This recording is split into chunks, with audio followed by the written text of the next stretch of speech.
Democracy is a participatory sport.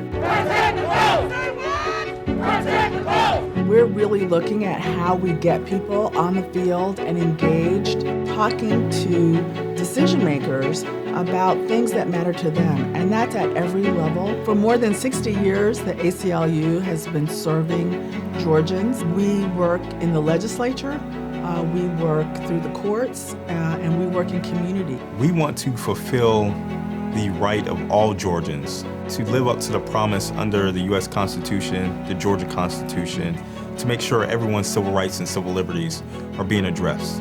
In a state of over 10 million people, with 6 million residing in the metro Atlanta region, we can't do that with a staff of approximately 20 people. We need help, and that help comes from volunteers outside of the ACLU. So the engagement apparatus of bringing in volunteers to voice their concerns to their government to make sure that their civil rights and civil liberties are being upheld. We need a strategy for volunteer growth. We need to improve how we recruit people. We want to retain them, and we want to really grow into a robust network of volunteers across the state so that our staff of 24 is working with the thousands of people across the state that we know want to get engaged and provide that opportunity for them to do so. The ACLU of Georgia is a very well-established organization. They have a world-class all-star staff, but it's a small staff relative to their needs. It's really a volunteer-powered organization. So in order to accomplish our mission, we organized into 3 different work streams. First work stream was focused on just outlining and documenting what they already do, good, bad, and ugly. It was really important for us to understand what they already had in place so that we didn't recommend things that weren't appropriate for them or that they already had. We spent some time with the ACLU of Georgia looking at how a volunteer actually becomes engaged with the organization.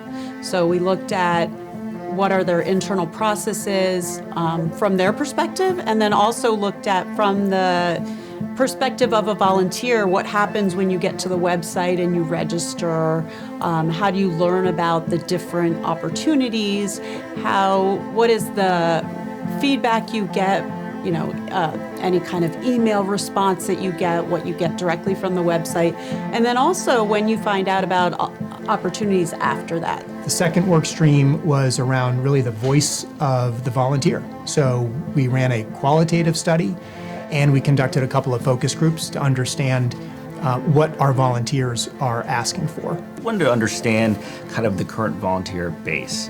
And to do that, we conducted a survey with 20, 30 questions that asking each volunteer participant and survey participant who they were, what were they interested in, and what was their experience. And after that, we got all the information, did analytics regarding that participation base. I think we had over 261 survey participants. And then we conducted survey focus groups to talk about specific questions and get specific feedback on their experience with the ACLU. Third work stream was around benchmarking and best practices. So our work group was charged with really finding best practices to serve as a benchmark to inform our recommendations to ACLU of Georgia. And we conducted roughly half a dozen interviews, and some of the recommendations, I would say everyone started off claiming that volunteer management, recruitment, engagement, retention is just really, really hard. So we had a couple key themes that emerged. One was really the importance to have dedicated staffing, resource allocation. We also noted that it was really important to acknowledge the privilege of volunteering, really the opportunity to making sure that we're intentional around